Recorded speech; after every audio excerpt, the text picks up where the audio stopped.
On a clear March night in 2014, a routine red-eye lifted off from Kuala Lumpur and slipped into a void that should not exist in the satellite age. Flight MH370 carried 239 people, and a world's assumption that airliners do not just disappear. Within hours, the jet's transponder went dark, the radar picture blurred, and a story of vanishing became a decade-long hunt across some of the roughest water on Earth. What followed exposed the limits of our technology, the fragility of official messaging, and the endurance of grief. Shortly after midnight on March 8, 2014, Kuala Lumpur International Airport moved with the quiet choreography of a red-eye departure.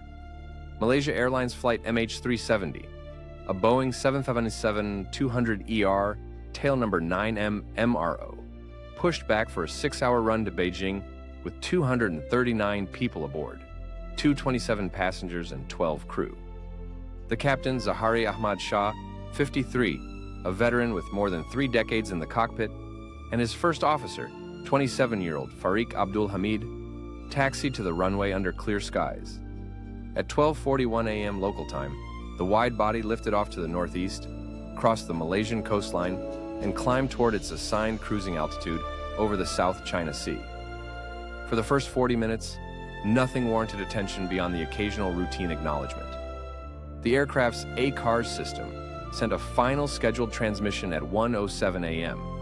Air traffic control exchanges were crisp and unremarkable. At 1:19 a.m., approaching the Agari waypoint where Kuala Lumpur Center would hand the flight to Ho Chi Minh Area Control, a voice from the cockpit signed off, "Good night, Malaysian 370. It was the sort of phrase uttered thousands of times a day across the world's air routes, an audible handshake between jurisdictions that keeps the global sky from fraying at the edges. Then, a silence that did not fit the script. 2 minutes after that last transmission, the aircraft's secondary surveillance radar returned, the transponder signal that tells civilian controllers a flight's identity, altitude, and speed, blinked off their screens. To controllers in Kuala Lumpur and moments later in Ho Chi Minh City, MH370 had passed into a blind spot, created not by weather or terrain, but by the sudden absence of the airplane's cooperative signals. Vietnamese controllers waited for the expected check-in on their frequency. When it did not come, they tried again and again, cycling through primary and emergency channels. A relay attempt by nearby flights yielded nothing but static. What unfolded in the next hour underscores how heavily modern air traffic control relies on routine. Kuala Lumpur believed the jet had already crossed into Vietnamese airspace. Ho Chi Minh, unable to raise it, queried whether it had turned back. Both centers called in favors from other cockpits, requesting pilots to hail MH370 on guard frequencies.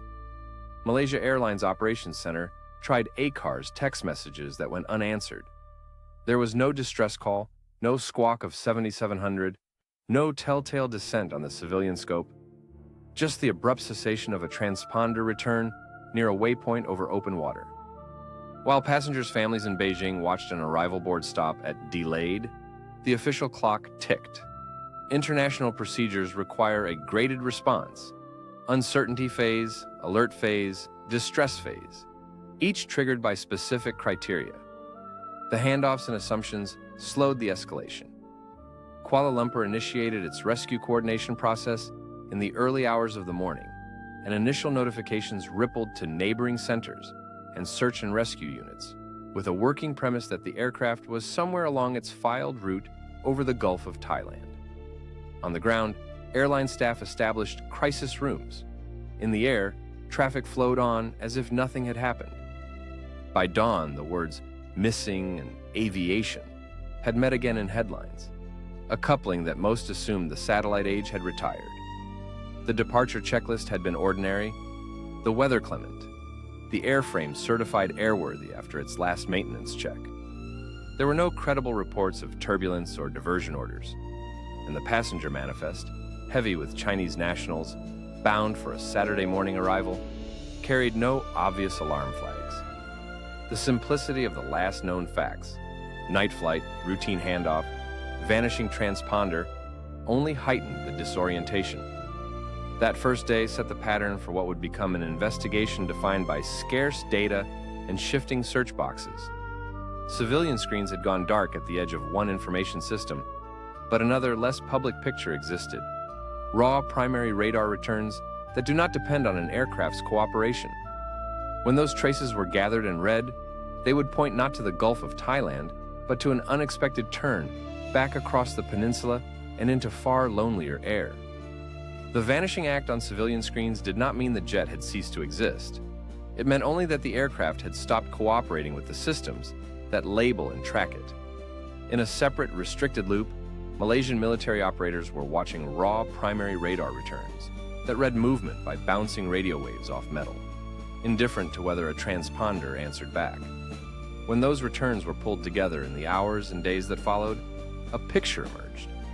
After crossing the Agari waypoint, the target believed to be MH370 had turned left, flown back across the Malay Peninsula, and then arced northwest up the Strait of Malacca. The track was not a panicked meander.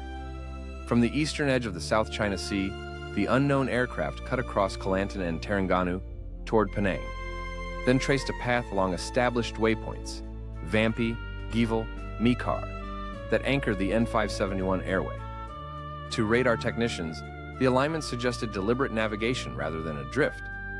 To investigators, it posed a harder question than where the jet had gone, who or what was commanding it there.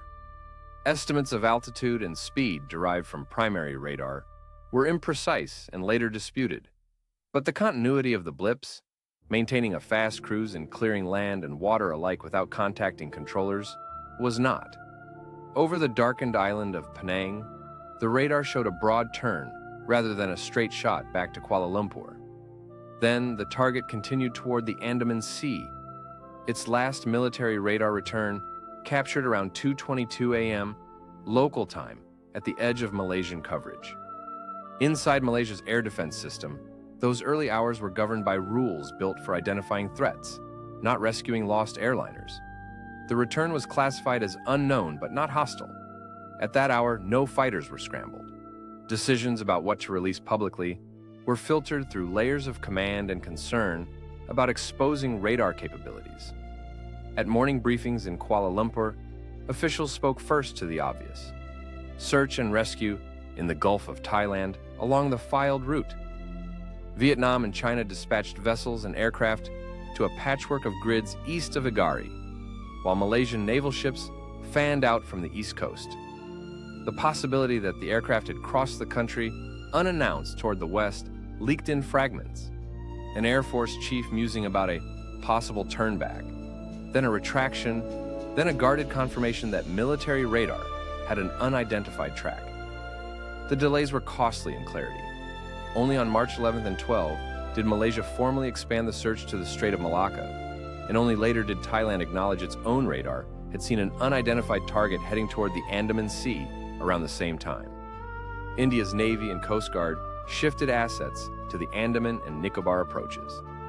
Indonesia said its radar near Aceh had no corresponding trace, a reminder of coverage gaps over water and of the burden of nighttime detection on systems optimized for other tasks.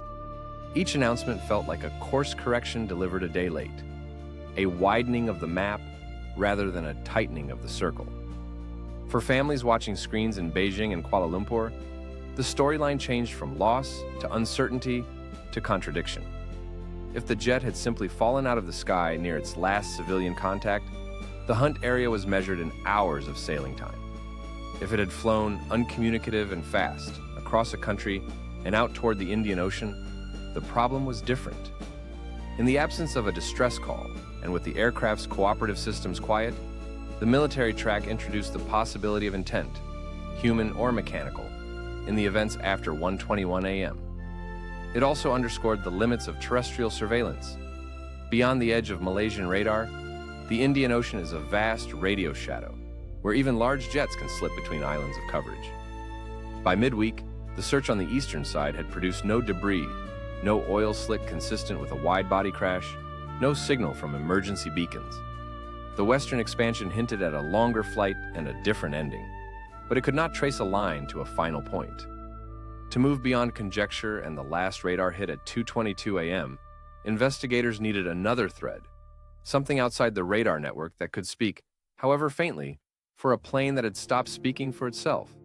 That thread would arrive from an unexpected quarter, the log files of a commercial satellite that recorded hourly handshakes with the aircraft as it flew on.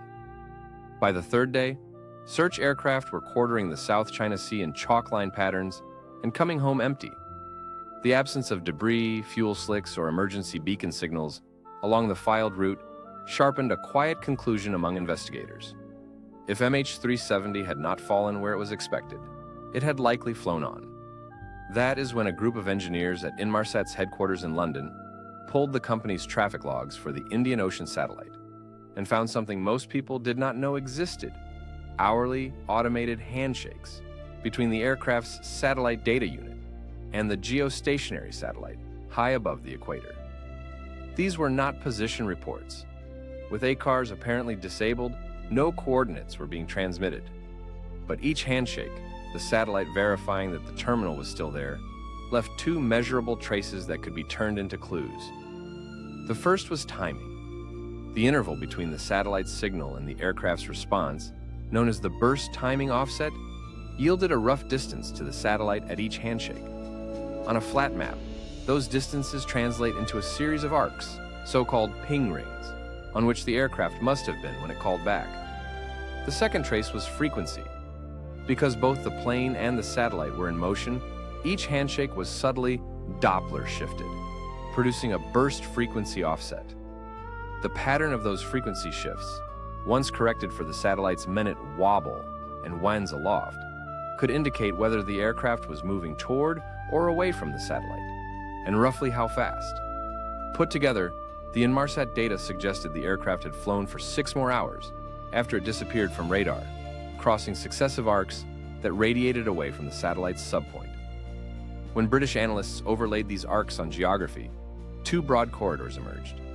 One ran north and west across the Bay of Bengal toward the Himalayas and Central Asia, threading through airspaces bristling with radar: India, Pakistan, Afghanistan. The other arced south into the emptiness of the southern Indian Ocean, a quadrant with little air traffic and vast gaps in terrestrial surveillance. To choose between them, Inmarsat's team compared MH370's Doppler pattern to those of known flights in the region and modeled the satellite's oscillations to a finer degree. The BFO trend fit a southbound track. The northward solution would have required the aircraft to penetrate multiple military radars unnoticed. On March 15th, Prime Minister Najib Razak announced that, based on Inmarsat's findings and the UK Air Accidents Investigation Branch's review, the working search area was no longer the Gulf of Thailand, but 2 arcs, one north, one south. The pivot was more than geographic, it was conceptual. For the first time in a major air accident, authorities were steering on mathematics rather than wreckage. Within days, the northern corridor was effectively ruled out by the absence of supporting radar returns. 2 unanswered satellite telephone call attempts from Malaysia Airlines to the cockpit, logged at times consistent with the continuing flight, provided additional timestamps. At 2:25 a.m. local time, the satellite recorded a log-on request often associated with a power interruption and restoration, a hint that systems had been cycling. Around 8:10, 8:11 a.m. Malaysian time, nearly 7 hours after takeoff, the aircraft exchanged its final complete handshake. A final partial log-on burst at 8:19 a.m. suggested a last gasp of power, possibly as the main engines flamed out and an auxiliary generator came online, after which the link fell silent. On March 24th, Najib took the podium again. Citing further analysis by Inmarsat and the AAIB, he told families in the world that MH370's last position had been on the southern arc in a remote stretch of ocean west of Australia, far from any possible landing sites, and that the flight ended in the southern Indian Ocean. It was a blunt conclusion built not on a black box or flotsam, but on the physics of radio waves. For families in Beijing's Lido Hotel, the announcement landed as both a verdict and an abstraction. Chinese relatives pounded tables, asking for proof beyond a chain of calculations. Australian officials, closer to the arc than anyone else, began assembling a plan to act on a ghostly breadcrumb trail. If the satellite traces could not yield a single point, they could at least draw a final line, the seventh arc, on which the aircraft likely ran out of fuel. Along that curve, and informed later by computer models of how debris would drift, search planners saw the only rational place to look for the wreck and its recorders. With the math as their map, Australia stepped forward to lead an effort that would redefine the scale and technology of underwater searching. Australia made that promise tangible in Perth, where a wartime hangar at RAF Base Pearce turned into a dispatch point for militaries and surveyors drawn from 3 continents. The Australian Transport Safety Bureau took the technical lead, while a newly formed Joint Agency Coordination Center, headed by retired Air Chief Marshal Angus Houston, handled the daily cadence of briefings and family liaison. The first weeks were about the surface: Royal Australian Air Force Orions, U.S. Navy P-8s, and aircraft from New Zealand, China, Japan, and Malaysia flew low over white-capped swells, guided by satellite imagery that teased at rectangles and shadows. Nothing held together on the water. The southern Indian Ocean, 2,000 kilometers southwest of Western Australia and raked by the roaring 40s, hid what it wished. Wind and current could turn a pallet into a mirage. With the likelihood of an ocean impact near the Inmarsat's 7th arc, the search moved downward. Time mattered. The flight data and cockpit voice recorders carry underwater locator beacons designed to emit a 37.5 kHz ping for about 30 days. The Australian ship Ocean Shield towed a U.S. Navy pinger locator in early April 2014, listening for a sound more felt than heard through kilometers of water. There were days of optimism, faint detections in a patch dubbed the acoustic events. But no triangulation yielded the telltale crescendo of a beacon. Bluefin 21, an autonomous underwater vehicle, was sent down from Ocean Shield to sweep the seafloor in that area. Its sonar mosaics returned only the natural language of the deep: sediment waves, ridges, and the odd boulder field. Recognizing that the map beneath the 7th arc was largely conjecture, Australia commissioned a bathymetric survey to make one. Throughout mid-2014, survey ships, including Fugro's Equator, ran tight lines to chart an area of ocean no one had ever measured in detail. They found canyons splaying off broken ridge, seamounts rising like orphaned volcanoes, and plains at 4,000 to 6,000 meters, where a wide body could lie unremarked. Only after this Phase 0 did the full deep water search begin in October 2014, using towed side-scan sonar and multi-beam systems capable of resolving objects the size of a fuselage. The Dutch firm Fugro deployed 3 vessels, Discovery, Equator, and Supporter, and Phoenix International's Go Phoenix joined with a high-resolution sonar for the first months. Crews worked 6-week rotations, nursing miles-long towfish on cables thin as a hose through winter seas that could rise to 10 meters, recovering them bruised and sometimes damaged. The target area was not a single box, but a dynamically refined ribbon along the 7th arc. ATSB analysts, joined by specialists from Boeing, Inmarsat, the U.S. National Transportation Safety Board, Thales, and Australia's Defence Science and Technology Group, updated the probability maps as new thinking emerged on the aircraft's end-of-flight behavior. If the engines flamed out and the autopilot disengaged at cruise altitude, some simulations suggested a descending spiral. If a human remained at the controls, a controlled glide was possible but left scant independent evidence. 2 unanswered satellite phone call attempts, logged by Inmarsat at 2:39 a.m. and 7:13 a.m. Malaysian time, helped anchor speed and timing models. As months slipped by without a sonar hit, the ATSB convened a first principles review in late 2016 in Canberra, testing every assumption from fuel burn to meteorology. Drift scientists at Australia's CSIRO, led by oceanographer David Griffin, released studies using satellite-tracked drifters and flaperon replicas to backtrack likely impact zones. Their work nudged the focus northward along the arc, toward latitudes roughly between 32 and 36 degrees south. By then, the underwater search had scanned about 120,000 square kilometers, an area roughly the size of Greece, with sonar resolutions fine enough to pick out shipwrecks and anchor chains. It documented 3 previously unknown wrecks and cataloged geology that would enrich future oceanography, but it did not find the airplane. Each negative return forced an operational judgment: keep pushing within the agreed area or propose an extension. Australia, Malaysia, and China, who were funding the effort, agreed to complete the planned grid and then reassess. In January 2017, with the defined area exhausted and no trace detected on the seabed, the tripartite effort paused. A year later, a private contractor, Ocean Infinity, returned under a no fine, no fee arrangement with a fleet of autonomous underwater vehicles that could sweep faster and closer to the seafloor.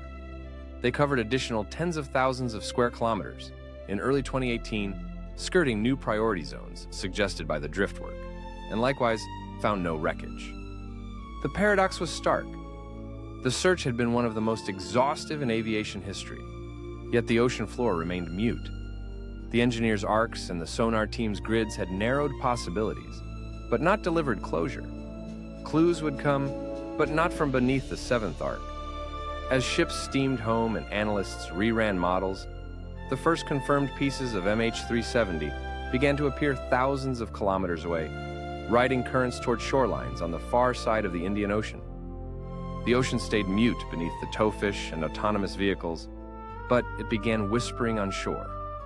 On July 29, 2015, nearly 17 months after the disappearance, a beach cleaner named Johnny Baig was walking the high tide line near Saint-André on Réunion Island when he noticed a barnacle-crusted wing component washed into the kelp. It was roughly 2 meters long, its composite skin abraded by months at sea, and heavy enough to require several men to drag it clear. Local gendarmes cordoned the site, and the piece, a flaperon from the trailing edge of a Boeing 777's right wing, was flown to mainland France under judicial seal. At a defense laboratory near Toulouse, French technicians, assisted by the BEA and Boeing, compared manufacturing details, paint layers, and maintenance markings to Malaysia Airlines records. Within days, Malaysia's Prime Minister announced the part was from MH370. French prosecutors, more cautious in phrasing, later said there was a very strong presumption backed by technical concordance. The flaperon was the shock of recognition that rallied beachcombers and officials along the western rim of the Indian Ocean. In early 2016, pieces began to appear with a rhythm that matched oceanographic models. A fragment of engine cowling bearing part of the Rolls-Royce logo near Mossel Bay, South Africa. A section stenciled "No Step" on a sandbank in Mozambique. A flap-track fairing on Rodriguez, Mauritius. Cabin interior panels, and a window frame collected along Madagascar's remote shores. On Pemba Island, Tanzania, a heavy fractured section of outboard flap was found and later identified by part numbers as belonging to 9M MRO's right wing, one of the few items to carry markings that tied it to the specific aircraft. Some finds were made by locals, others by private searchers, such as American traveler Blaine Gibson, who began walking beaches and comparing shapes to airframe diagrams. Malaysia dispatched teams to collect and catalog the items. Chain of custody was sometimes informal, but the technical work converged. More than 24 pieces were deemed either confirmed or highly likely to be from the missing 777. The geography of arrivals told its own story. With the main wreck presumed to lie somewhere along the 7th arc west of Australia, debris would be expected to drift west and north, under the influence of the South Equatorial Current and seasonal monsoons. Scientists at Australia's CSIRO released models showing how buoyant composites might cross to Madagascar and beyond within a year or two of the crash. Oceanographer Charitha Pattiarachi in Western Australia predicted Réunion as a plausible first landfall, and the flaperon seemed to validate that logic. The surfaces of many pieces were colonized by goose barnacles, Lepus anatifera, whose size and distribution suggested long exposure to open water. Marine biologists noted that the chemistry of barnacle shells could, in principle, encode a record of sea temperatures experienced along the drift path, a line of research that later teams began to probe. For investigators trying to reverse a slow-moving clock, every detail, the growth on a hinge, a scrape on an edge, became a data point. The finds on land contrasted with the silence below. Metal heavy enough to sink, engines, undercarriage, the densest parts of the fuselage would lie on the seabed within the sonar grids already swept. Foam, plastic, and carbon fiber skins would stay afloat long enough to reach land. That skew introduced a bias in what could be recovered and studied. Interior pieces, panels from a cabin door surround, a seat armrest, a monitor casing, offered glimpses into the violence of the impact and the long abrasion of drift, but not a map. The flaperon's fracture surfaces appeared consistent with a hydrodynamic breakup in high-energy water. The outboard flap section from Tanzania showed no signs of extended flaps at the moment of separation, a detail the Australian investigators read as evidence against a controlled ditching. No soot or heat damage was apparent on recovered pieces, suggesting fire was not a factor in the final moments. But caution surrounded every inference. The Malaysian investigation noted that absence of evidence was not conclusive proof, and that the condition of parts was shaped by both impact and the ocean's long scouring. Politics threaded through the flotsam. Each confirmation was another blow to families who had been asked to trust calculations in the absence of wreckage. Each new piece prompted renewed calls to restart the seabed search in areas indicated by updated drift analyses. For a time, the debris discoveries and CSIRO's backtracking seemed to draw a sharper bead on a likely impact latitude, nudging planners north along the arc. Ocean Infinity's 2018 mission targeted some of those zones and returned again with nothing from the depths. The pattern deepened the paradox. The sea was willing to give up fragments to distant beaches, yet the floor that held the story's center remained unmarked on sonar. Even so, the debris cache became a kind of archive. Investigators could weigh them, trace their serials, analyze paint and resin, reconstruct breaks, and ask what these artifacts said about the airplane's attitude and speed when it met the water. The answers would be narrow and often contested, but they were the only tangible clues available. From wing and cabin shards, the inquiry turned to what could be read about the last minutes aloft, and whether the damage patterns supported a high-speed, uncontrolled descent or something more deliberate.